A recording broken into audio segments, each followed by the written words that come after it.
أعوذ بالله من الشيطان الرجيم بسم الله الرحمن الرحيم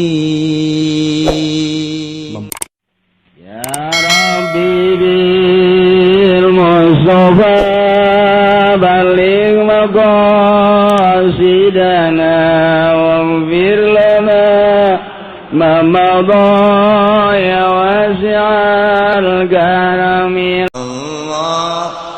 اللهم صل على سيدنا محمد وعلى آل سيدنا محمد. Urang mah nu mantak teu tawakal ka Allah kurang kayakinan ka Allah. Sebab urang mah kayakinanna kana benda. Urang mah tawakalna kana dahar, mun teu dahar aing mah ripuh. Tawakalna kana jabatan, mun teu boga jabatan riweuh. Tawakalna kana pangkat, mun teu boga pangkat luce aing mah. Tawakalna teh kana makhluk-makhluk jeung ciptaan-ciptaan benda-benda Allah. Jauh ke Allah. Mukmin sejati wa ala rabbihim yatawakkalun, tawakalna ka Allah. Lamun urang geus bisa tawakal ka Allah, hiji nu mere gagah Allah atuh mani ka Allah. Anu mere kuat saha Allah atuh mani ka Allah. Nu mere hirup saha Allah atuh mani ka Allah mun tayangna. Ari ditanya mah nu mere hirup teh saha Allah, nu mere sehat saha Allah, atuh kunaon urang nguluyur ka rumah sakit. Itu si Allah lah di mana? Ngomong Allah, ngeluyur ke rumah sakit, bolon siapa? Lamun geus bener-bener Allah ka Allah segala rupa. Nu mere kuat sa Allah. Kunaon atuh urang neangan kekuatan di luar Allah? Ka Allah mah.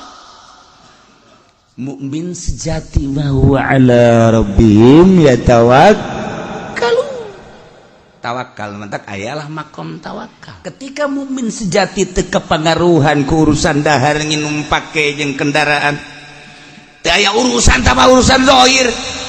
Anu engke urang bakal ninggalkeun eta mobil mewah, pae tinggalkeun sawah ratusan hektar, pae tinggalkeun ku urang. Baju ngebereng, boh loba jasa. Baju kebesaran urang di lamari, pae ditinggalkeun. Pamajikan nu bahenol, modar ditinggalkeun ku batur deui. Ya Allah, mukmin sejati mah urusan di mana-mana dibacakan wa idza tuliyat alaihim ayatuhu zadatum imana.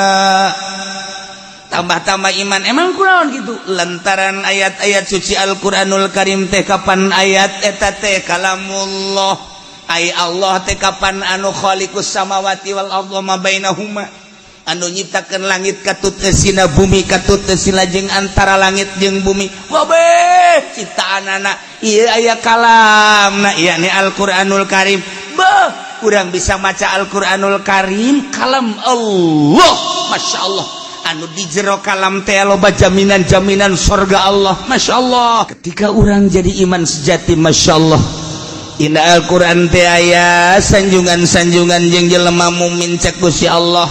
Ketika sia iman ka aing, sia nyebutkeun Allah, aing bersama sia. Sia maca Quran aing bareng sebab eta kalam aing. Urang maca Quran berarti bareng jeung Allah. Ieu kurang ye, keur dibaca ye. Kurang keur didengekeun, urang keur bareng jeung Allah. Nu batak jembar urang teh. Jembar teu boga perasaan kumaha. Beres gaji hutang numpuk deui.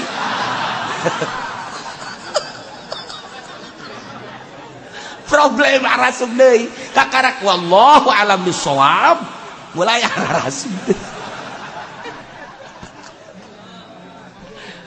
Iman teh sejati. Ieu iman sejati mah tah. Mantak aya nu bodoh. Wali mah anu berpredikat mukmin sejati jelema pinter sebab nu nyaho kana kadar kaistimewaan Al-Qur'anul Karim dina bahasa-bahasa Gusti Allah teu wani nyekel Quran lamun teu boga wudu la yamassuhu illal mutahhar.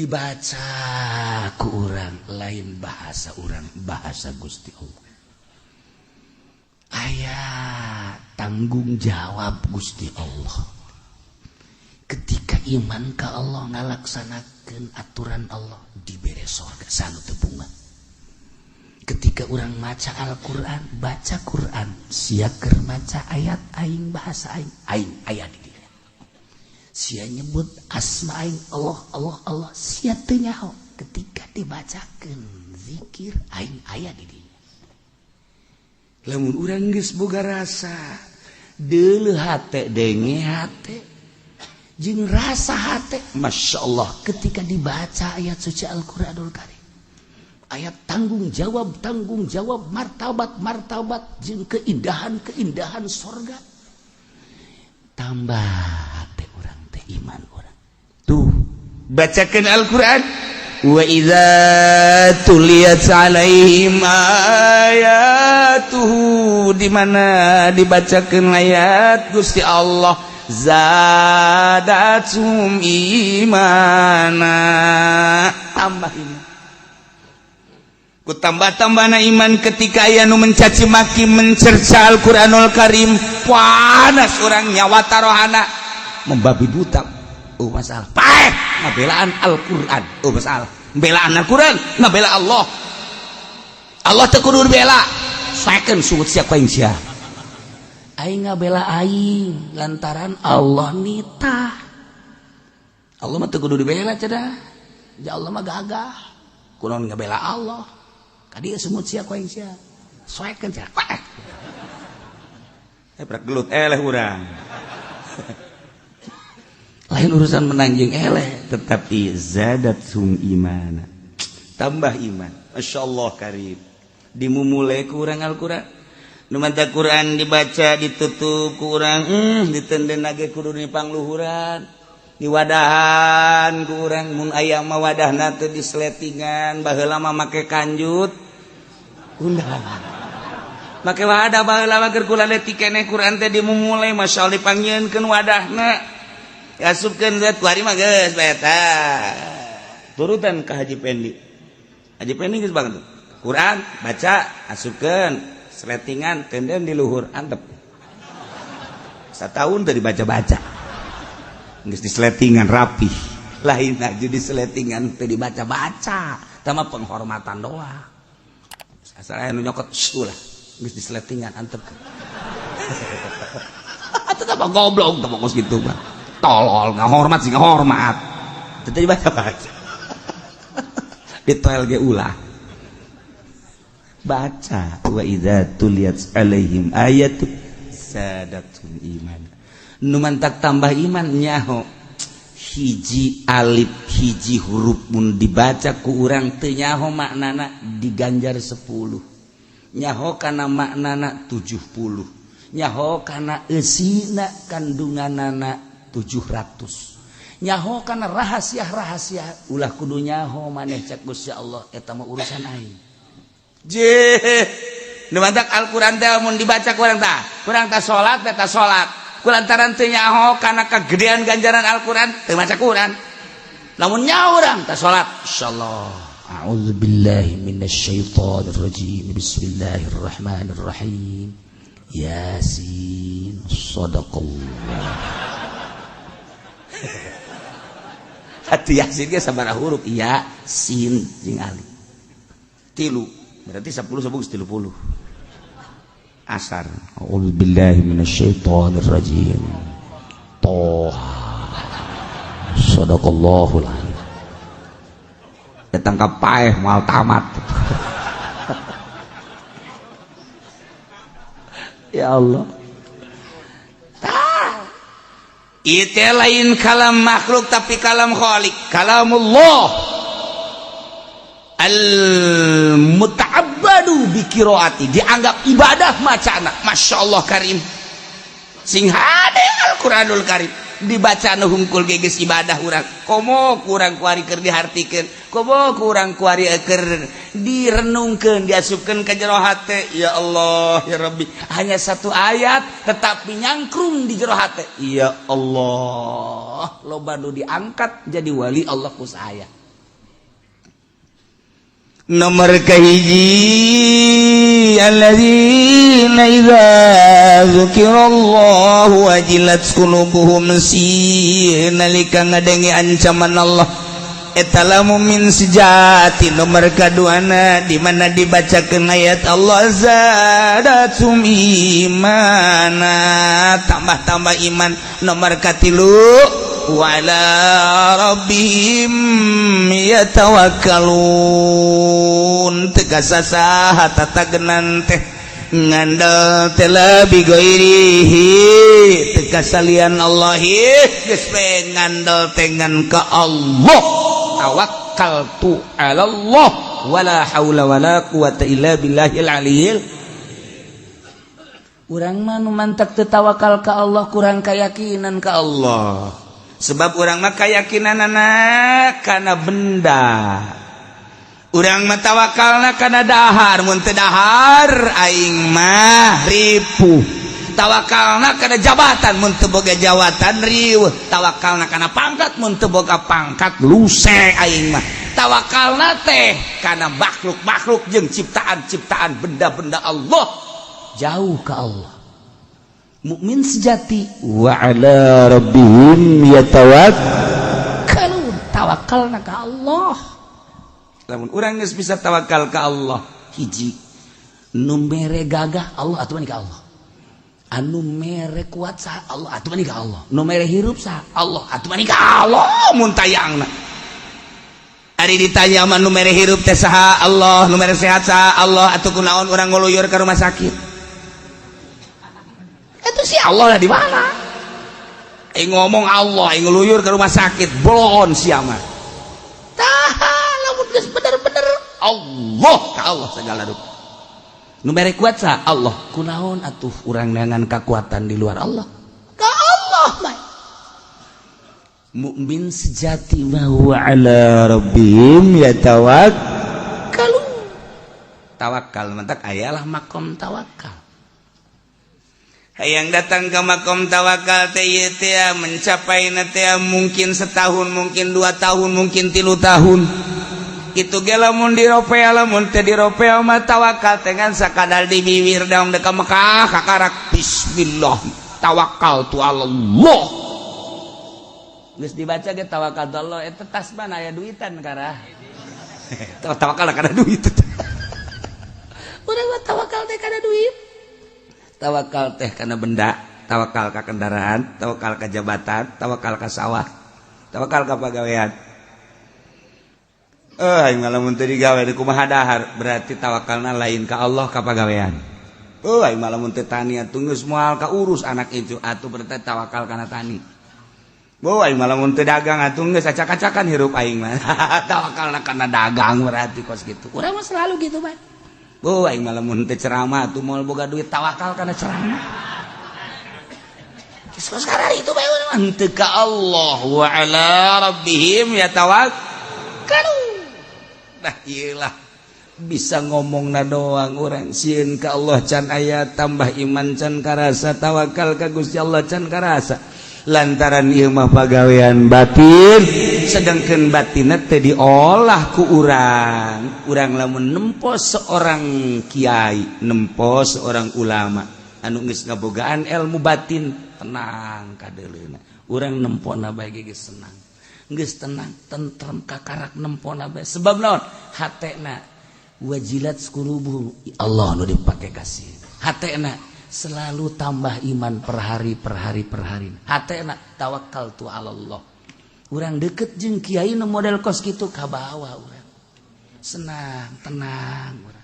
Iyalah bagian batin 3 mukmin sejati. Bagian zahir 2 alladzina yuqimunas shalah wallahu a'lam.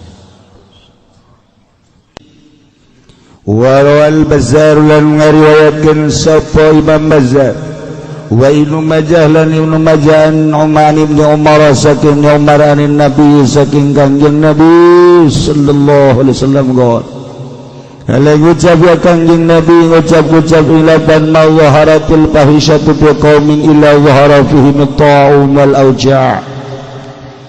ora lahir opo al-fahisyatu kaalaan yana zina ing dalam kaum anjing lahir pihim ing dalam kaum opo penyakit taun lan pirang-pirang penyakit allati lam takun fi aslafi kang ora nana ya auja ikut tetep ing dalam pirang-pirang zaman baheula atau kunone kaum wala naqasul mikyal wal mizan lan orang ngurangan ya kaum ing takran lan timbangan illa akhadhu bisinin syiddatil mu'na wa juri sultan angin ukhidu dan siksa ya kaum kalawan pirang-pirang tahun paila lan sangat biaya urip lan lacu teh pemerintah.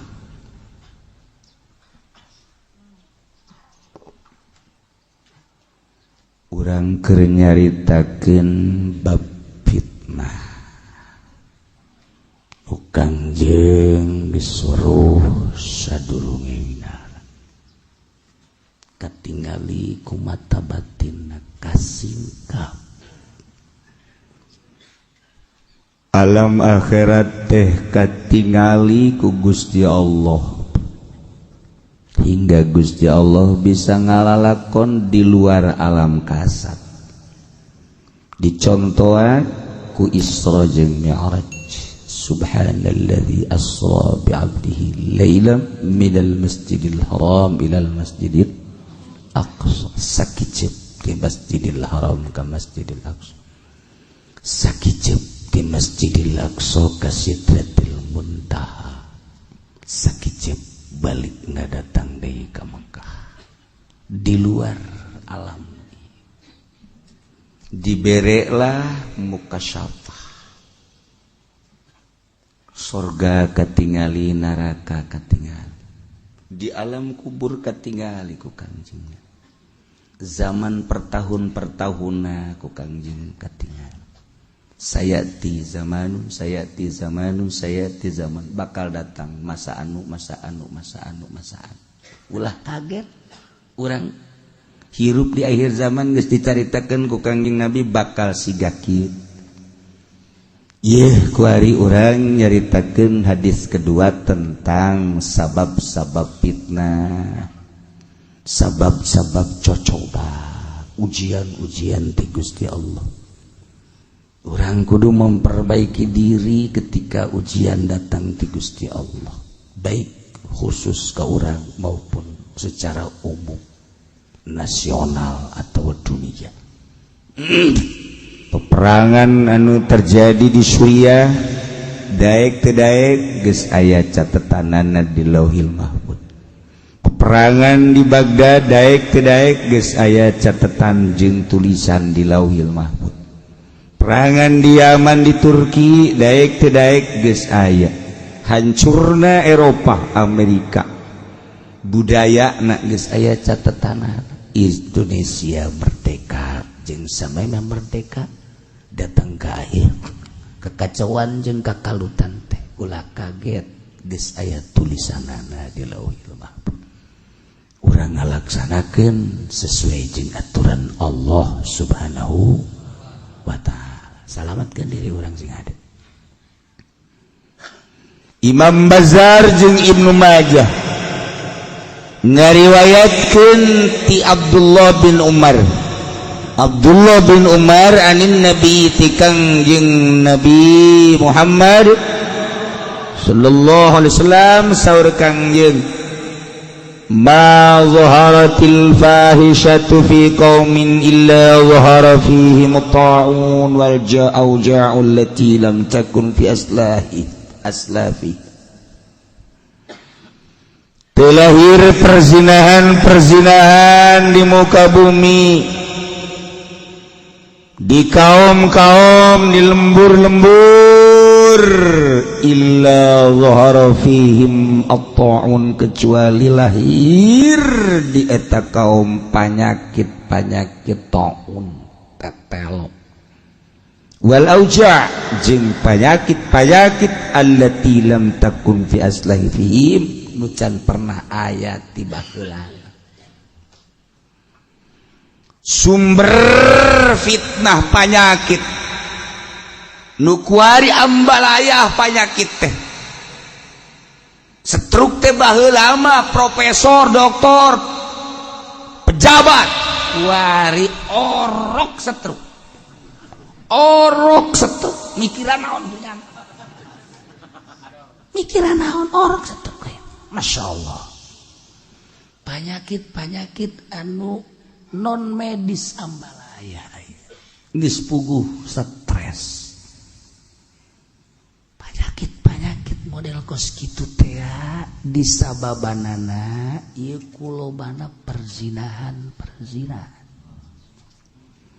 di mana geus lahir perzinahan di kaum geus puguh di Eropa mah dilegalkeun zina teh di Amerika dilegalkeun lamun urang ngadenge informasi nu balik ti Amerika balik ti Eropa baheula televisi di kota teh tayangan blue film BF eta teh 10 tahun ka tukang anu baralik ti Amerika baralik ti Eropa dongengna seperti eta urang ka Amerika urang ka Eropa teu zina anggap malaikat lantaran naon tayangan televisi na secara terbuka ge geus blue film urang lamun ningali di Amerika di Eropa eta itu kartu gaple sabelahna endog sabelahna deh lain deh susu gambar perzinahan BF ekstil eta baheula di ditu kuari diperdayakeun di urang di Jieun, di Jakarta, di Tangerang, di Serang, di Pandeglang, TV, layar terbuka. Urang ka Pandeglang gambarna kuari mah masih kene sawah. Kadu gunung gambarna. Tapi lamun ka Tangerang geus lain deui, motor, mobil, gambarna teh helm nu kararitu. Kakarakos kararitu bae kos kararitu sakedeung deui coba ge. Ulah-ulah di Tangerang, ulah-ulah di Jakarta, ulah-ulah di Bandung, Medan, kota-kota bersat. Di Pandeglang bae deket Baduy. Moal kebal deui tayangan eta teh geus lain sawah pocongan jeung lain kadu, salak lain. Nongol, bret. Naon eta? Euy, gede eta mah gede. Zat nongol bujal. Weuy. Moal kebal deui. Urang teh kuari lalaunan dibawa ke Amerika, dibawa ke Eropa, dibawa. Negara anu geus hancur budaya. Zina geus legal di urang kuari. Geus dek dipermasalahkeun kumaha? Lamun lain anu boga duit mah ngamasalahkeun geus hese. Nah, kuari teh geus lain lalagaan perzinahan di urang kuara. Lamun anu osok hudang ti peuting tapakur ka Gusti Allah merangkat sieun. Lantaran SMP geus mulai ambalaya perzinahan naudzubillah min dzalik SMA masyaallah karim geus bugu karyawan-karyawati mah di dagara PNS emang kumaha kitu di pasar mata mah geus campur jeung jurig-jurig ku ayana kecap tadi in kuntum mukminin Gusti Allah secara umum nyaritakeun jelema anu iman iya ne jelema anu mukmin anu sampurna aya mukmin sakadar iman aya mukmin anu sampurna geus mukmin anu sampurna mah anu ngabogaan kitu keimanan lahir jeung batin masyaallah mantak dijelaskeun ku Gusti Allah dina ieu ayat nutilu patali jeung batin nu dua patali jeung zahir nu mantak iman anu sampurna yakne mukmin anu sampurna kaimananna teh ieu ngabogaan syarat nu 5 tilu balikna kana batin 2 balikna kana zahir lamun geus aya kabeh nu 5 mukminna mukmin sejati ya Allah lain mukminan asal make baju koko make sorban kunjungan ke pondok pesantren dicium leungeunna parah dianggap mukmin boloon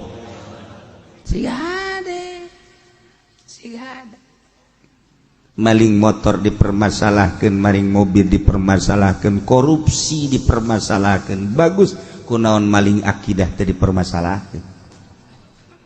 Ngegeser sia akidah dipaling ku si eta.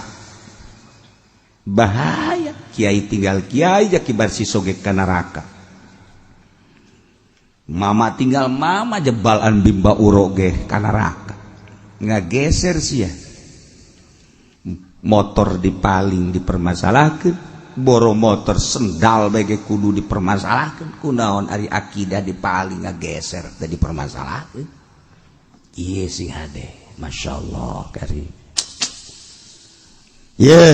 Mukmin sejati. Innamal mu'minuna alladzina idza dzukirallahu wajilat qulubuhum وَإِذَا تُلِيَتْ عَلَيْهِمْ آيَاتُهُ زَادَتْهُمْ إِيمَانًا وَعَلَى رَبِّهِمْ يَتَوَكَّلُونَ. Nutilu ieu mah babalikna kana batin nomor kahiji. Innamal mu'minuna pastina teu aya deui jelema nu iman mah kecuali alladzina idza dzukirallah, eta jelema anu di mana-mana disebut Gusti Allah wajilat qulubuhum sieun hatena batin hate. Nomor kaduana wa idza tuliyat alaihim ayatu, di mana dibacakeun ayatna zadatum imana, tambah iman. Nomor katilula wa ala rabbihim yatawakkalun, ngan sakadar ka pangeran yatawakkaluna tatagenan jengan Allah teh. Tilu bagian batin. Masyaallah. Di batin urang teh kos di zohir. Lamun di zohir di awak kurang aya mata, atuh di kolbu ge aya mata. Lamun di awak kurang aya celi, atuh di kolbu ge aya celi. Lamun di awak kurang teh aya ngambe, atuh di kolbu ge aya ngambe. Lamun di awak kurang aya rasa, atuh di kolbu ge aya rasa. Nu mantak di kolbu teh aya opat. Nomor kahiji aya mata, penglihatan batin. Sanajan urang peureum tapi kolbu urang bisa neuleuh. Kabogoh urang nu di Bandung teh. Anu hunung nalitik aya handapeun bibir teh. Masyaallah, masyaallah. Anu lamun ku urang disapanyana selalu senyum teh. Aduh kadeuleuh mata hate kadeuleuh. Ya Allah, ya Rabbi, mata hate. Anu orang boga kabogoh hiji di orang Lampung teh anu putih kadeuleuh Lampungna di ditu teh beuh lamun geus nyarekan muringkak bulu adeuleuh kuat teh. Di samping eta deui horenganan boga karate nyanana deui. Urang pernah datang ka dinya main sikat bebau dampal sukuna kana pipi. Kabayang kadeuleuh urang ngapeureum kadeuleuh ku mata hate. Lamun di diri urang aya mata, orang di kolbu ge aya mata, disebutna mata hate. Aya ceuli, aya denge hate, masyaallah pendengaran hati. Aya deui pekerjaan hati, aya deui rasa hati. Mata pekerjaan ambe termasuk di jerona mata rasa. Aya perasaan. Ieu nu sok diolah ku ahli thariqah. Ngolah nu opat. Dek ngahadirkeun mata penglihatan hati. Dek ngahadirkeun mata pendengaran hati. Dek ngahadirkeun mata perasaan, mata perlakuan hati termasuk umba ambe. Mata terakhir mata rasa hati. Iyalah lamun urang encan boga nu opat eta can diolah mah moal bisa.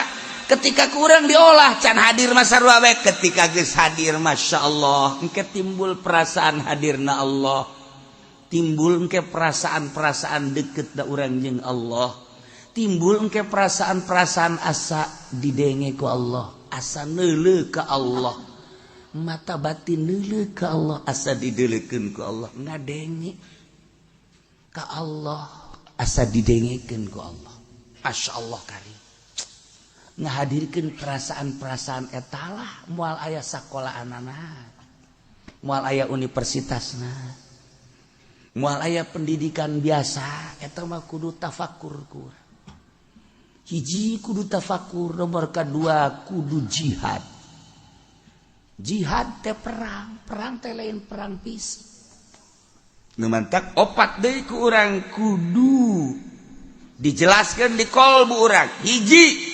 tujuan orang Allah tujuan kaula nomor kedua Rasulullah Muhammad sebagai uswatun hasanah contoh jeung tauladan kedua kaula nomor katiluna Al-Quran sebagai tuntunan kaula nomor kaopat adalah wusul ilallah syahadah ieu cita-cita kaula tah lamun geus nu opat eta trek di jero hate dibundalkeun nu opat tadi urusan kolbu teh dibundalkeun mulai diurus ku urang hiji penting urang hudak mandi wudu ngahadirkeun eta lain haju ya ghaniyu ya ghaniyu ya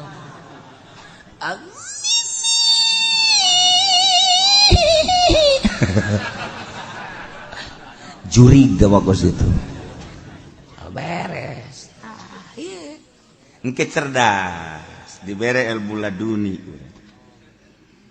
ilmu ma'rifatullah caang hate urang kapanggih jeung dunia hina teu hayang ngaji bae silaturahmi bae dipertanyakeun engke di jero hati aya sia ngaji rek naon dunia hina ku sia kunaon diojol jeung Al-Qur'an goblok sia urang nyarekanan awak urang tolol sia awak kunaon leuleumpangan dengan berkat malu berkat goblok sia pantongkeun huru urang ka tembok jeger beres je tah ieu kenyarekanan awak sia da naonan ieu ngaji Quran hayang naon sia carekanan ku urang asma Allah dipake neangan dunia ku sia goblok sia ngalantur sia unggal poe sia unggal peuting sia disebut macan panggung lah singa panggung lah bolon sia goblok sia tolol sia leuwih tolol titibatan tukang toge sia goblok pantongkeun deui jeger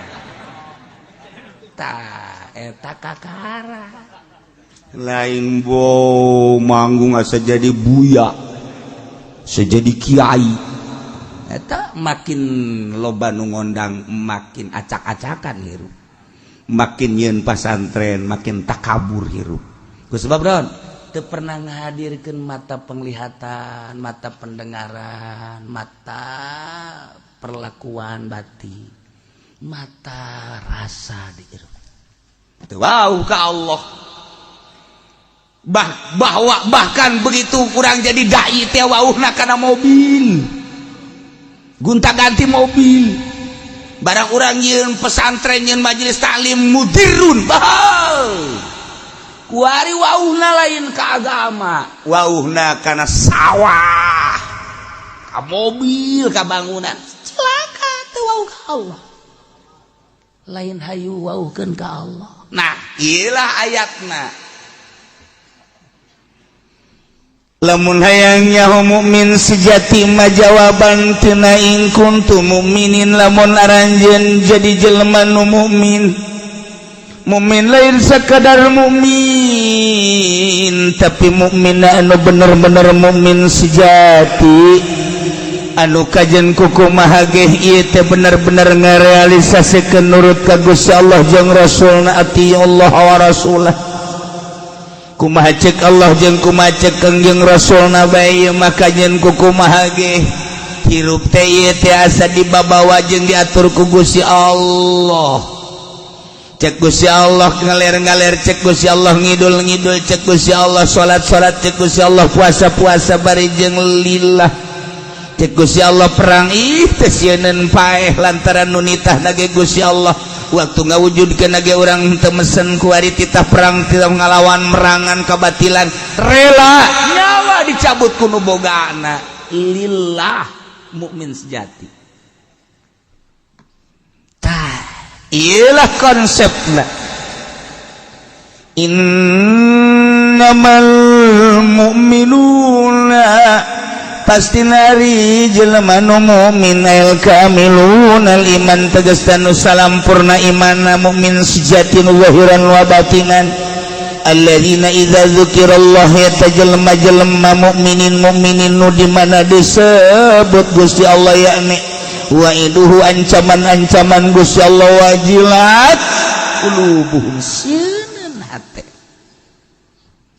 Numantak lamun jelema bodoh mah moal diangkat jadi wali sebab disebut ancaman Allah teh nyaho kos kumaha ancaman Allah, kudu nu pinter. Urang lamun nyaritakeun Soeharto nyaho keotoriteran Soeharto sieun ka Pak Harto. Urang lamun ngadenge Bung Karno nyaho lantaran sebagai proklamator Indonesia nyaho urang. Sebut Pak Harto tak hate aya sieun Inggris, disebut Bung Karno rasa cinta anu menggebu, sebut Jokowi terserah ente, terserah ente presiden urang sararea, terserah itu mah apa sieun ente ke apa ka Jokowi apakah berani terserah ente. Tah saya seserian goblok. Tah ieu teh urang lamun disebutkan dak urang carita da begitu ngadenge suara Abu Jahal kagambar ku urang kabiadaban Abu Jahal ketika urang ngadenge Firaun. Dah satoreng Firaun jak kuari di aya Firaun horengan benerus emang Firaun itu paeh datang ka kuari eueuh atuh aya sarua bae. Abu Jahal nu itu modar apakah eueuh Abu Jahal parto aya sarua jeung kangjeng Nabi maut apakah kangjeng Nabi pupus atuh henteu aya jaloba warasatul anbiya tanpa pamrih. Urang ngadenge seseorang jawara baheula teh jawara pohara jasa di negara urang biasa negara lah sakampung urang bae eta mah jawara tukang bobok tukang tarok tukang nyingkabkeun andro sok ngaliangan liang orok teu beres. Tah ieu jawara teu meunang sambarangan asal aya anu ngahalangan bae kana kaayangnya tampiling ngunyana, asal aya anu ngadebat sepak kunyana, asal nya boga kaayang cokot kunyana. Tah jawara mabok di jana gagah di jana galak di jana biadab di jana. Di lemur urang aya jawara model kos kitu. Ketika urang ngadenge ngarannya sieun. Asal ngadeng awas jawara. Geus paeh jelema. Sieun.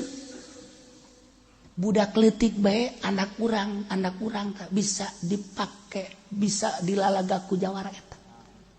Ulah cari. Jawara itu. Haji cicing bae.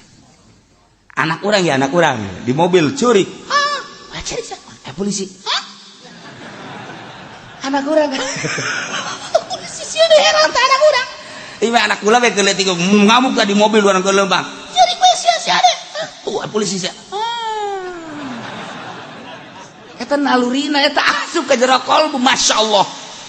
Padahal mah urang teu nyaho polisi teh acan ngabejaan ka eta budak teh polisi teh galak, polisi teh aya anu bageur, polisi teh tapi eta budak asal. Kieu tuh, aya polisi. Tak cicing kana. Berarti eta nang Allah kan polisi teh jahat. Tah ieu mah kan bisa pakai ngalalaga budak heran. Padahal mah kan teh sakabehna polisi kitu. Dia polisi ge aya nu bageur sawarehna mah. Tapi eta budak sia udah polisi masyaallah. Nah ieu keur carita deuk ngabayangkeun asma Allah maksudna. Oh. lamun urang terhadap makhluk-makhluk Allah geus kitu begitu sieun tarolah urang teh ka maung wah lamun tuh di leuweung maung sieun urang geus terkenal kapan lamun di Cianteng di dieu di kulon teh daerah maung teh kapan dinya bekajajaden ngarupa manusia urang lamun kadinya teh ateu maung teh atuh sasalaman kanjeng urang didinya teh kapan aya inohongna urang lamun datang kadinya ka inohongna urang teh kapan bisa nyambat maung bisa meuli maung negara Banten teh lain sambarana besi urang deuk hayang boga maung ayo ka dieu tampung ku aing ayo diantar ku aing ka ditu hayang maung gede hayang maung leutik aya babani Banten bisa meuli maung urang lamun Garut kamari aya leuweung sancang ka ditu eta teh daerah maung baheula Siliwangi tilem teh tah di leuweung sancang blek teu muncul deui kuari kapan sok kajajaden maungna maung putih sok keluar eta teh maung anu ngahuni di leuweung sancang bagus bugu di Lampung mah maung malulu tah mah di Jakarta maung ngarupa jelema ngerekam sia kayak rupana polisi, rupana abri, rupana PNS maung malulu tah mah jelema ngan jiwa jeung maung cak nu di imah teh cak pamajikan lain di Jakarta biasa laki aing maung ada kitu onam tah mah tinggal dirasakeun we ku sia neng malah mah campur macan salaki kula mah urang tah katawan sapari ketika orang di daerah Orai mah lawang mobil orang di biasa bae aman komo sama ka embe mah terus ka segala nanaon ge aman-aman bae tapi begitu dekat daerah Maung wow di ditu ge dikunci jendela ge ditutupkeun sebab naon sieun neuleundan doang memang maung keur hees bae urang sieun maung keur hees urang sieun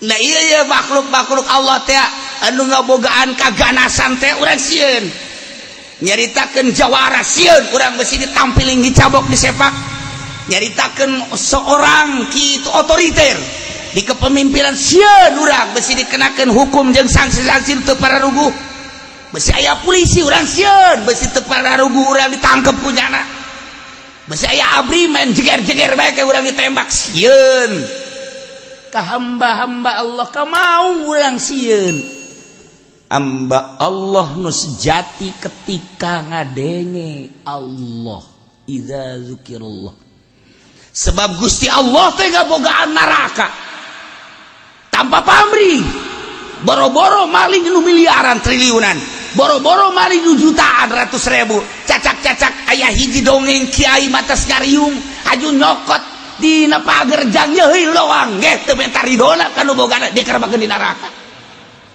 galak amat eta Gusti Allah ketika disebutkan zikirullah ancaman-ancaman Gusti Allah wajilat qulubuhum sieun masyaallah Allah teh galak korek henteu kudu gede boga salat ternyata masyaallah leutik bae ge Allah bedu siksa urang di neraka jahanam komo nu triliunan komo nu miliaran komo nu ratusan juta komo nu ngarusak gunung komo nu ngarusak hutan komo nu ngarusak tatanan-tatanan manusia adab-adaban manusia lantaran Al-Qur'an ngajelaskan wala tusidu innallaha la yuhibbul mufsidin ulah ngarusak bae sebab gunung ciptaan Allah ulah ngarusak bae sebab lawang ciptaan Allah ulah ngarusak bae sebab bumi ciptaan Allah eta keur carita fisik keur carita tatanan-tatanan adab-adaban leuwih dahsyat tibatan fisik innallaha la yuhibbul mufsidin ketika aya di urang nu ngarusak masyaallah urang teh pengrusak urang sieun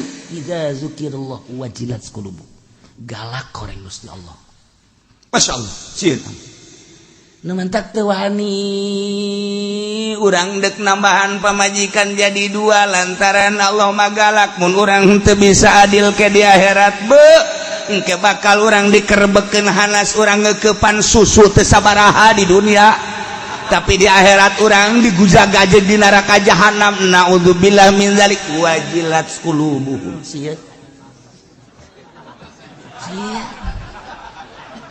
Nah, ketika orang dek nambahan mobil, itu mobil orang geus anggeus, kualitas dek nambahan deui tapi henteu terjangkau. Mendingan orang ngeridit bae. Ieu teh ngeridit teh sing ada sia lantaran eta teh riba, haram sia. Ketika Allah benduan dikerebekeun si Anas teh sabaraha urang numpakan Avanza, numpakan Kijang Fortuner.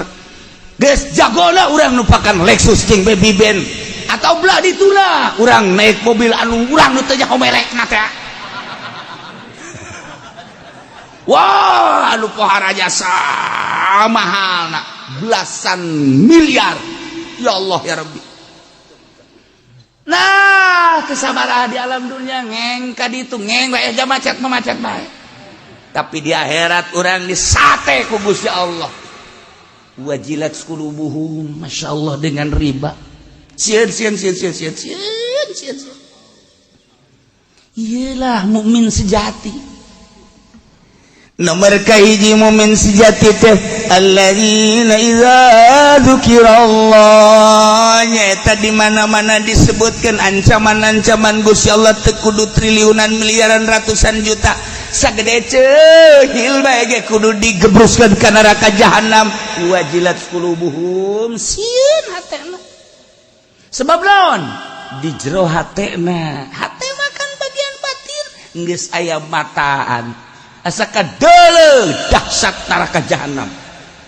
Kadenge jeritan dahsyatna penghuni jahanam. Kerasa dahsyatna kekeliran bulak-balik di neraka jahanam. Wajilat qulubuhum, masyaallah.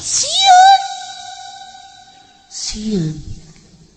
Sebab nyaho karena kedahsyatan ancaman Allah Subhanahu wa taala. Urang dagang lamun henteu ngaco angel kasugi. Ngaco mulai rada dioplos-oplos. Karung ayam dioplos. Bisa untung bisa anu tadi da kauntungan teh meureunana ieu teh 5 juta 10 juta lamun normal, tetapi lantaran teu normal bisa naik 15 juta 20 juta leg-leg ku sia. Kok kauntungan sia pake beli mobil lah ku sia, tapi di akhirat sia kawas sia di kulub sia ancul-anculan. Wajilat qulubuhum. Naon hartina mobil, naon hartina duit, naon hartina jabatan, naon hartina kakayaan, aing ke bakal dikulub mah di neraka jahanam. Naudzubillah min dzalik. Wajilat qulubuhum. Atuh urang mah teu dibayangkeun kitu sih. Bayangkeun urang kagalakan Gusti Allah lamun urang ngadenge maung bae geus sieun mesti dikerekep kunaon ka neraka teh sia. Lamun urang ngadenge otoriterna pemimpin bae urang sieun salah kitu teh salah kitu, sieun urang kehilangan jabatan, kehilangan tahta, jeung kehilangan segala-galana kunaon ka neraka teh sieun. Ya Allah ya Rabbi. Nah, wajilat qulubuhum, mukmin sejati nu di mana disebut Allah teh kadenge kadahsyatana. Kadeuleu kadahsyatana, karasa kadahsyatanana. Wajilat qulubuhum. Maka sia kunang murung bae. Burung baik kunang. Si sebenarnya jagaan. Tayang. Kunaon cenah sia dikawin sabulan deui. Emang kunaon itu? Masyaallah. Kadedengekeun bae bebene aing nyarekan aing. Oh, para jasa teh. Aing mah geus bebeakan kanyana. Pamahugi aing geus meureunana jutaan ratus juta, tapi nyana ka aing tayang. Emang siapa kan? Nampilin geus lain make leungeun suku ka aing.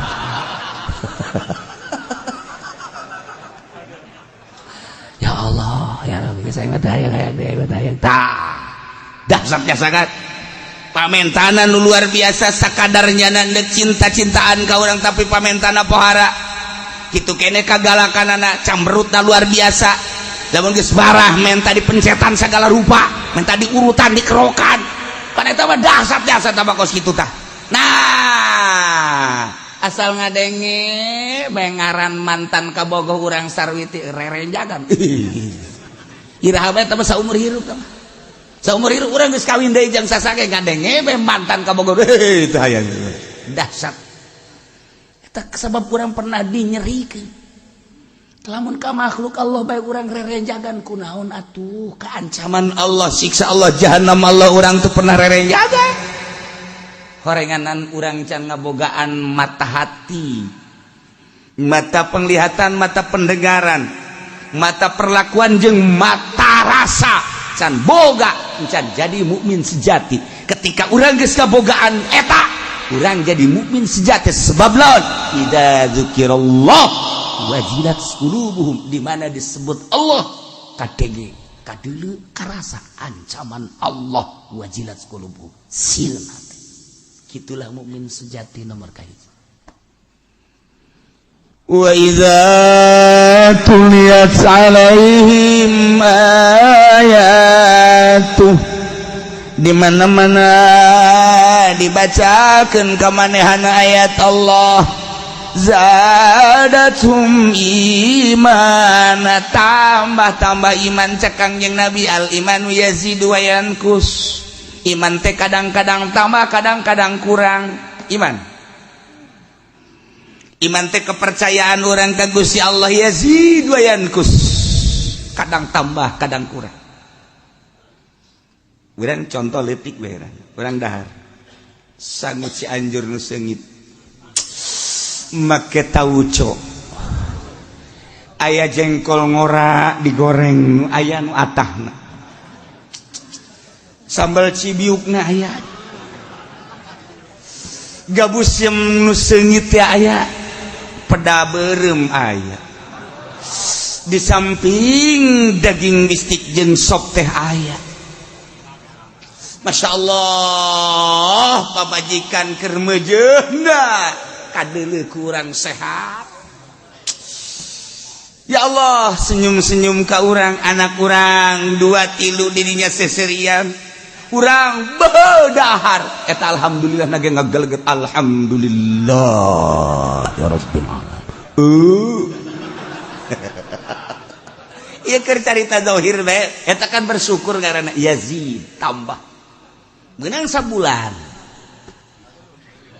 dahar sanguna wadang boro-boro aya tauco jeung sambal aya lauk ge teri nu kos paku heuras pamajikan geus teu bisa ditanya manyun bae anak gering mangkani geus ka rumah sakit teu boga duit dahar didinya boro-boro ngageleger goblok ge dahar sial di dahar wayankus kurang syukuran urang mah kana kos kitu tah urusanana urusan zahir bae dibawa ka batin dahar ngeunah ngageleger dahar teu ngeunah meng pelehe baju bagus ngageleger alhamdulillah na bersyukur baju soek meng pelehe kendaraan bagus ngeunaheun ngageleger kendaraan jore meng pelehe urang mah kos kitu bae sebab lain mukmin sejati.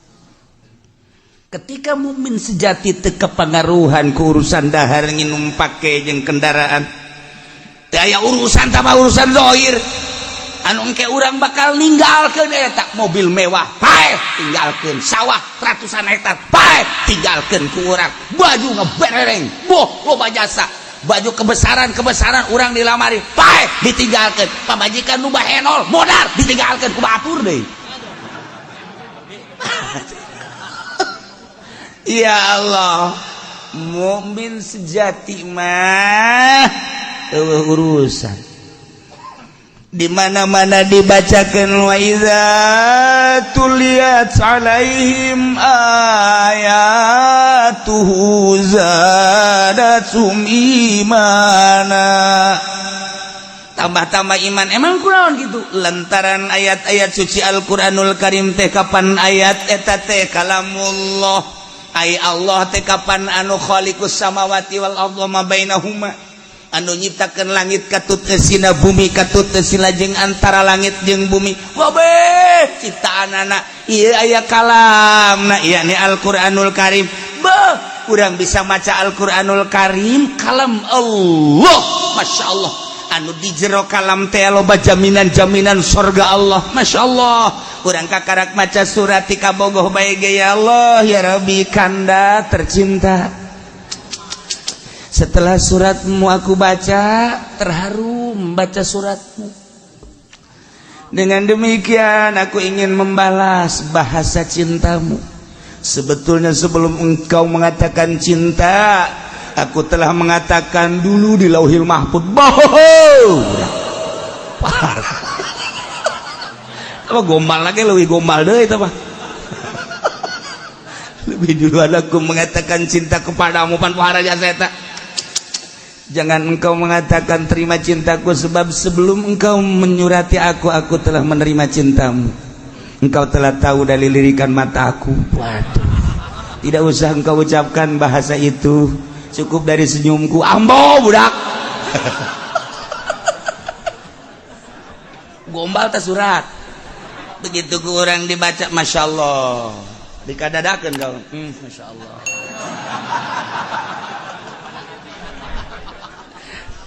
Kakak kita dibaca tadi, asup deh kakak mari kunci kamar. Kanda tercinta. Benak sajam dibuka deh, lecet asuran. Oh, Masya Allah, disimpan, dihandapkan baju set. Kakak keluar, si cokot deh. Ya Allah, ya Rabbi. Ada sesuatu di surat ini adalah yang menenangkan hatiku. Terasa luas dunia. Ketika membaca surat ini, Masya Allah. Tak etak surat di makhluk baikos gitu. Atuh komo iya Allah.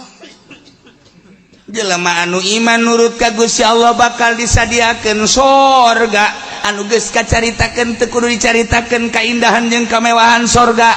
Ya sorga mah batana ge lain bata Cisoka. Emang kumaha gitu. Emang kuncina sorga tina kunci besi lain. Ya Allah, sinarna ge seluruh sinar aya barijeng tertentu, lampu jeung listrik sebab eueuh PLN. Lampu, lamun aya lampu di sorga engke lamun pareum ka mana meulina. Suruh-suruh. Masya Allah Karim. Kunaon atuh urang ai maca Quran, kunaon henteu seindah maca surat tika bogo goblok tolol. Hulu siatan tolol. Ai surat tika bogo mani geus ditangkep surat lagi. Surat doang, surat. Kunaon ai ka Quran itu sebab urangna encan boga ukuran iman sejati. Ketika orang jadi iman sejati, Masya Allah, indah Al-Quran teh aya sanjungan-sanjungan jeung jelema mukmin cek Gusti Allah. Ketika sia iman ka aing, sia nyebutkeun Allah, aing bersama sia.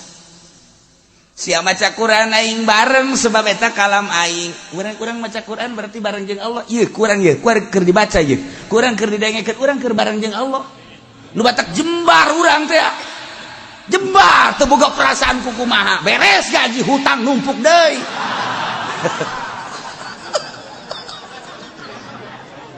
Problem arasuk deui kakarak wallahu alam bisawab mulai arasuk ibadah teh sejati.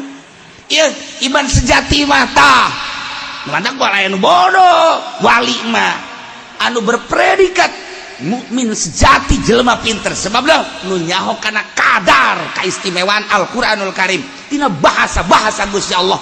Teu wani nyekel Quran lamun teu boga wudu la yamassuhu illal mutahharun. Dibaca ku urang lain bahasa urang, bahasa Gusti Allah. Aya tanggung jawab Gusti Allah. Ketika iman ka Allah ngalaksanakeun aturan Allah dibere sorga sanu teu bunga. Ketika orang maca Al-Quran, baca Quran, sia keur maca ayat aing bahasa aing ayat di dieu. Sia nyebut asma aing Allah, sia teu nyaho. ketika dibacakan zikir aing aya di dieu. Lamun urang geus boga rasa deuleuh hate denge hate jeung rasa hate, Masya Allah ketika dibaca ayat suci Al-Quranul Karim, ayat tanggung jawab martabat jeung keindahan surga, tambah hate urang teh iman urang. Tuh bacakan Al-Quran, wa idza tuliyat alaihim ayatuhu, di mana dibacakan ayat Gusti Allah zadatum imana, tambah iman. Ku tambah-tambahna iman ketika aya nu mencaci maki mencerca Al-Qur'anul Karim, panas urang nyawa tarohana membabi buta. Masalah paeh ngabelaan Al-Qur'an. Masalah belaan Al-Qur'an ngabela Allah. Allah teu kudu dibela. Saekeun sugut siapa yang sia. Aing ngabela aing lantaran Allah nitah. Allah mah teu kudu dibela cenah. Ya Allah mah gagah. Kunaon ngabela Allah. Kadieu sumut sia ku aing sia. Saekeun cenah. Prak gelut eleh urang. Lain urusan menang jeung eleh, tetapi zadatsum imana. Tambah iman. Masyaallah karim. Dimumule ku urang Al-Qur'an. Nu manta Quran dibaca ditutup ku urang, ditenden ge kudu dipangluhuran, diwadahan ku urang. Mun aya mah wadahna teu disletingan, baheula mah make kanjut. Undang. Make wadah baheula mah keur kula leutik keneh Quran teh dimumule, masyaallah dipanggieunkeun wadahna. Asupkeun zat kuari mah geus bae tah. Turutan ka Haji Pendi. Haji Pendi geus banget. Quran baca, asupkeun, sletingan, tenden di luhur, antep. Satahun tadi baca-baca. Geus disletingan rapih. Lain aja disletingan teh dibaca-baca. Tama penghormatan doang. Asal aya nu nyokot ulah. Geus disletingan antep. Atuh tah goblok tah pokos kitu mah. Tolol, ngahormat sih ngahormat. Tadi baca-baca. Ditoel ge ulah. Baca wa idza tuliyat alaihim ayatu sadatul iman. Nu mantak tambah iman nyaho hiji alif hiji huruf mun dibaca ku urang teu nyaho maknana diganjar 10. Nyaho kana maknana 70. Nyaho kana eusina kandunganana 700. Nyaho kana rahasia-rahasia ulah kudu nyaho maneh cak Gusti Allah eta mah urusan aing. Nu mantak Al-Qur'an teh mun dibaca ku urang tah salat eta salat. Kulantaran teu nyaho kana kagedean ganjaran Al-Qur'an teu maca Qur'an. Lamun nyaho urang tah salat insyaallah. A'udzubillahi minasyaitonir rajim. Bismillahirrahmanirrahim. Yasin. Shadaqallah. Hati Yasin ge sabaraha huruf? Ya, sin jeung alif. 3. Berarti 10 sabung 30. Asar. A'udzubillahi minasyaitonir rajim. Toha. Shadaqallahul azim. Datang ka paeh moal tamat. Ya Allah.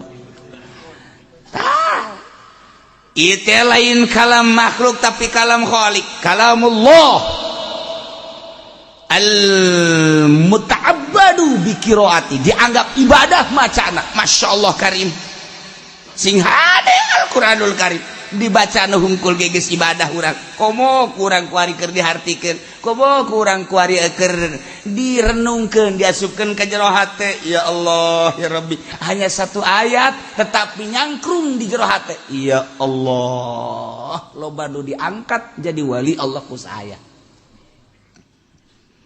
Nomor kahiji alladzina idza dzukirallahu wajilat qulubuhum nalika ngadengi ancaman Allah etalamu min sejati nomor kaduana di mana dibacakeun ayat Allah zadatum imana tambah-tambah iman nomor katilu wala rabbihim yatawakkalun tegasa saha tatagenan teh ngandal tela bigoirihi tegasa lian Allah geus we ngandal tengan ka Allah tawakkaltu 'ala Allah wala haula wala quwata illa billahil aliyil. Urang mah nu mantak teu tawakal ka Allah kurang kayakinan ka Allah. Sebab urang mah kayakinanana kana benda. Urang mah tawakalna kana dahar, mun teu dahar aing mah ripuh.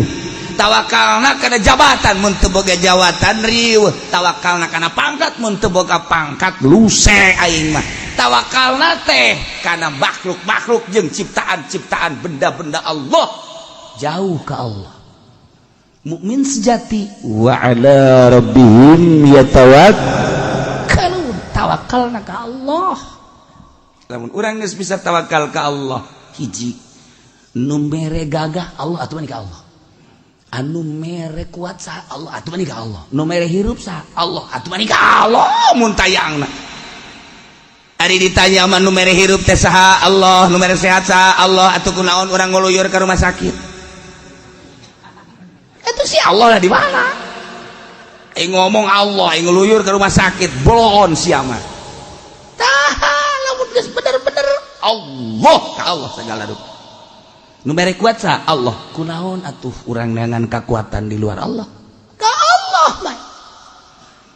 Mukmin sejati wa ala rabbihim yatawakkalun.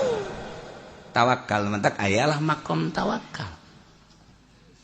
Yang datang ke makom tawakal teh mencapai teh mungkin setahun, mungkin 2 tahun, mungkin 3 tahun. Itu ge lamun di ropea, lamun teh di ropea mah tawakal teh ngan sakadal di bibir daun deka Mekah kakarak bismillah tawakkaltu 'ala Allah. Geus dibaca ge tawakkaltu 'ala eta tas mana aya duitan karah. Tawakal kana duit. Urang mah tawakal teh kana duit. Tawakal teh karena benda, tawakal ke kendaraan, tawakal ke jabatan, tawakal ke sawah, tawakal ke pagawean.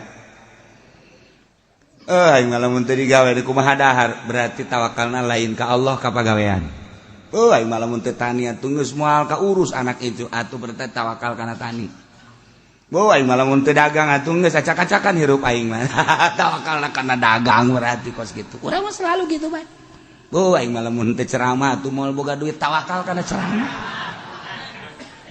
Sekarang itu bae urang teu ka Allah wa ala rabbihim yatawakkalun. Nah iyalah bisa ngomongna doang urang sieun ka Allah can aya tambah iman can karasa tawakal ka Gusti Allah can karasa. Lantaran ieu mah pagawean batin sedangkeun batinna teu diolah ku urang. Urang lamun nempo seorang kiai, nempo seorang ulama anu geus ngabogaan ilmu batin, tenang kadeuleuna. Urang nempona bae geus senang. Geus tenang, tentrem kakarak nempona bae. Sebab naon? Hatena wajilat qulubuhum. Allah nu dipake kasih. Hatena selalu tambah iman per hari. Hatena tawakkaltu 'ala Allah. Urang deket jeung kiai nu model kos kitu kabawa urang. Senang, tenang urang. Iyalah bagian batin 3 mukmin sejati. Bagian zahir 2 alladzina yuqimunas shalah wallahu a'lam. Warawal Bazzar lan ngariwayatkeun sapa Imam Bazzar wa Ibnu Majah lan Ibnu Majah Uman ibn Umar saking Umar anin Nabi saking Kanjeng Nabi sallallahu alaihi wasallam qol ala ngucap ya Kanjeng Nabi ngucap ilaban ma zaharatil fahishatu fi qaumin illa zahara fihim at-ta'un wal awja'.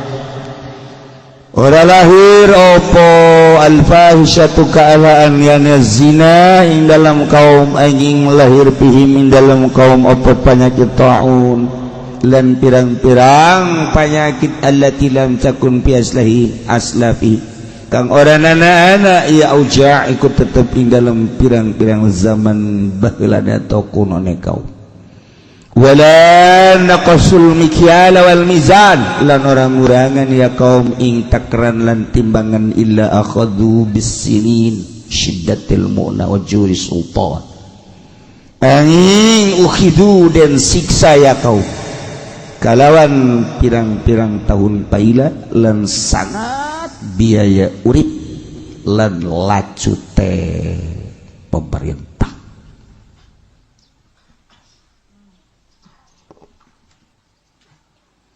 Urang keur nyaritakeun bab fitnah. Kangjeng disuruh sadurungna katingali ku mata batinna kasingkap.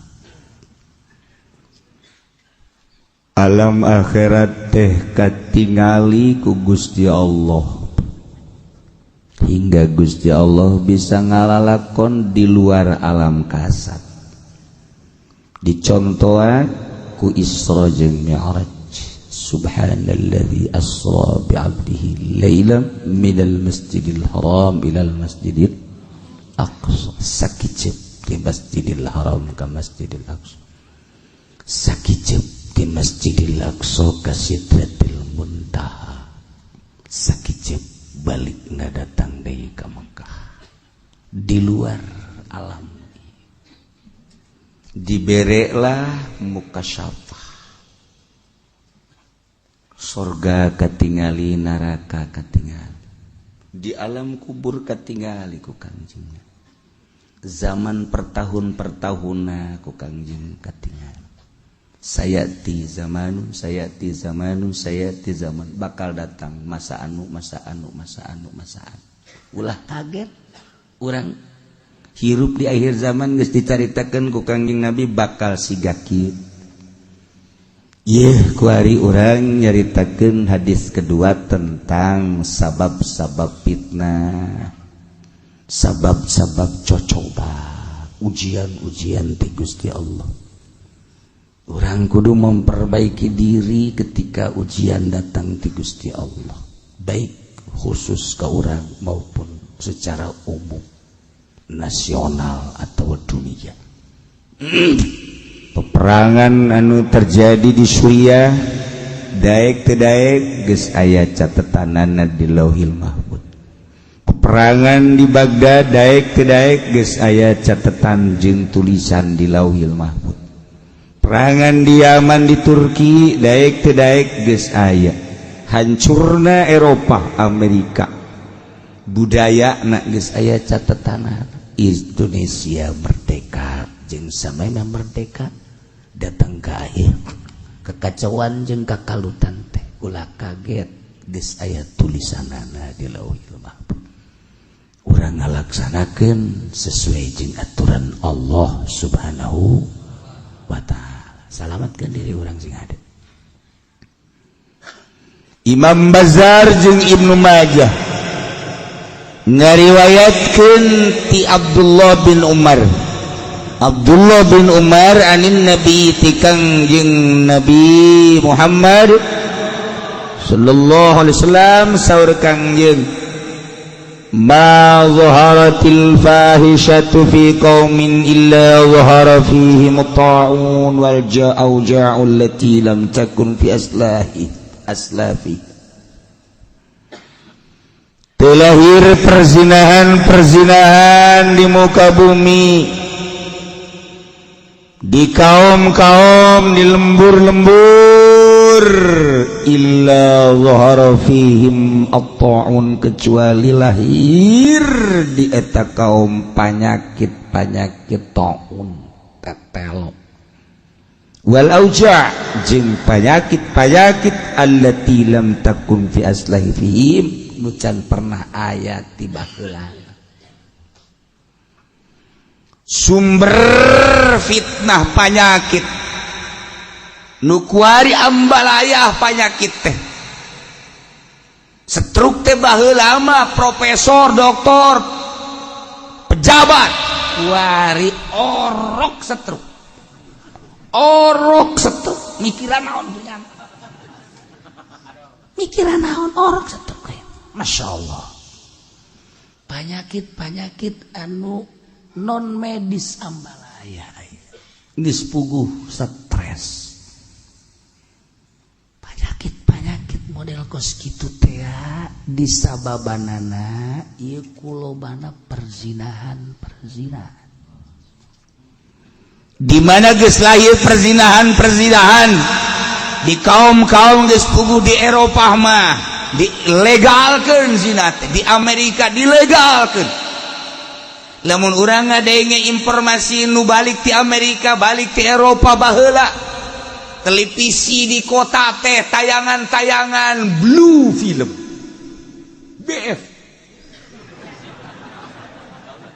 eta teh 10 tahun ka tukang anu baralik ti Amerika baralik ti Eropa dongengna seperti eta urang ka Amerika urang ka Eropa teu zina anggap malaikat lantaran naon tayangan televisi na secara terbuka ge geus blue film urang lamun ningali di Amerika di Eropa eta itu kartu gaple sabelahna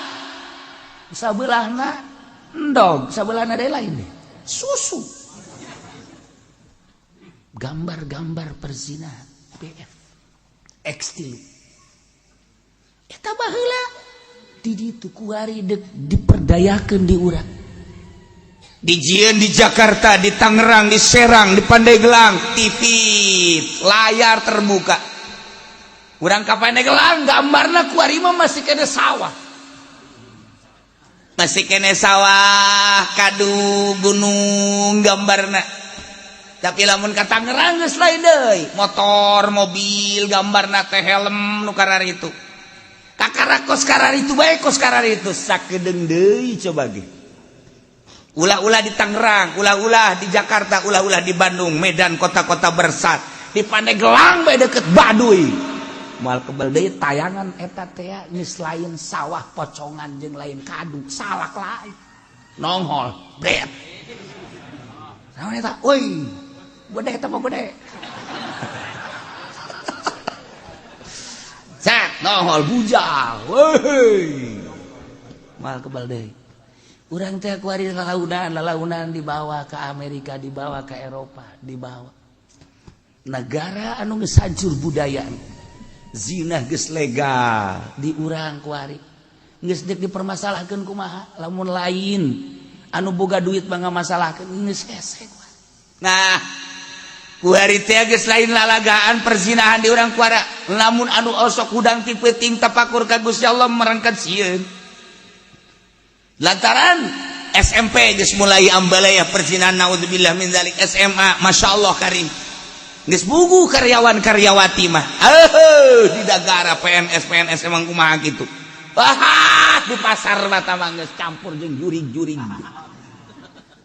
zina kontrakan hotel dan lain sebagainya emang kumaha gitu masyaallah baheula kula keur masantren di Cipanas bae ngaji falak di Cipanas di Papi di Kiai Jazuli eta teh tahun 80 pertama 84 kedua kali 80 kitu genep nah eta zaman harita kula ningali pemandangan orang Arab nu datang ka Cipanas geus puguh orang-orang kitu Cina mah nu datang masyaallah geus muringkak buru tahun sakitu komo tahun ayeuna mah urang ningali ka Cipanas geus disulap wari teh geus jadi pasar Arab Cina geus leuwih teu heula di urang jualan apem teh geus biasa geus teu bisa dilarang tah geus teu mucikarina ge ambalaya atuh geus teu kudu di Cipanas teu kudu di Bandung teu kudu di Jakarta Tangerang di kampung mucikari geus ambalaya baheula mah ngadenge nu mabok teh cuman di Bandung di Jakarta di Surabaya Yogyakarta nu mabok teh sakadar wiriah Magadon nu kos karari itu hungkul wari ekstasi geus diproduksi dikirim di Cina ka urang lalaga kuari geus ambalaya murah masalahna mulah diproduksi dek dihancurkeun otak-otak bangsa Indonesia ti mimiti budak keneh kuari geus ala laju geus teu berpikir ke arah akhirat, teu berpikir ke arah positif. Negara acak-acakan teh dianggap hiburan ku jana sebab otakna error.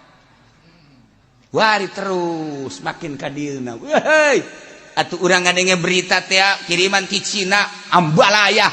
Lain dibalikeun deui kapan dikirim deui ka dieu. Dikirim deui encan produksi di urang.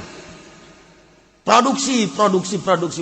Polisi unggal poe nangkepan jelema tapi teu anggeus-anggeus datang ka kuari. Nyaho salah polisi, nyaho salah masyarakat.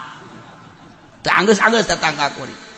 Ieu tangkap, ieu beulem, timbul deui. Ieu tangkap, ieu beulem, timbul deui. Ieu tangkap, ieu beulem, timbul deui. Teu hukum nu jelas di Indonesia seperti kos kitu. Ieu mah keur carita kerusakanana akibatna mabok ya zina, akibatna mabok ya maling, akibatna mabok ya kos kieu lah negara teh. Nah, efek recek Kangjeng Nabi lamun geus loba mabok, loba zina, lamun geus timbul perzinahan bakal diproduksi,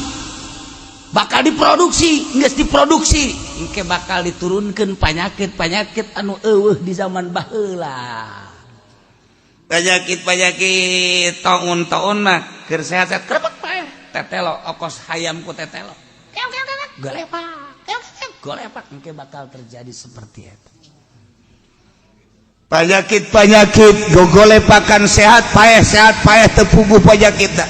Jeung penyakit tuh di zaman baheula akibat loba perzinahan. Hiji, nomor kadua fitnah teh. Wala naqasul mikyal wal mizan ila ukhidhu bis-sinin syiddatil mu'nah wa juri sultan. Lamun pedagang geus ngurangan takaran, geus ngurangan timbangan, geus eueuh nu jala lujur, teu pati ngurangan takaran jeung timbangan, ila ukhidhu kecuali bakal disiksa bisinin ku tahun-tahun paila wa syiddatil mu'nah jeung mahal biaya hirup. Bakal dibere mahal biaya hirup di urang kuari teh makmur Indonesia teh. Maih masyaallah. Melak naon bae naon nu teu jadi atuh di urang mah nu garing bae ge jadi. Urang di Amerika mah teu puguh pepelakan, di Eropa teu puguh pepelakan, tuh kobo di Arab naon tuh pepelakan. Urang lamun geus ka Mesir kuari ngadenge Mesir indah barang datang ka ditu mah saablak-ablak buat tuh malu. Di Mekah, di Madinah terus ka ditu buat tuh malu, di Yordan buat tuh malu. Palestina buat tuh malu, urang lamun ka ditu ka Israel buat tuh malu. Masya Allah, di urang mah musim hujan. Ya Allah ya Rabbi, di luar genteng aya betik. Di kubatu teu makmuran. Betik krepek. Geus puguh di sawah, geus puguh anu di empang di mana. Lauk ti mimiti lauk julung-julung nu leutik datang ka lauk nu gede aya di urang. Masya Allah kari. Pepelakan di sawah geus puguh pareno dipelak jukut nu teu dipelak kejar radi. Walingi. Wah, pokona mah tangkal awi teu beak-beak we urang.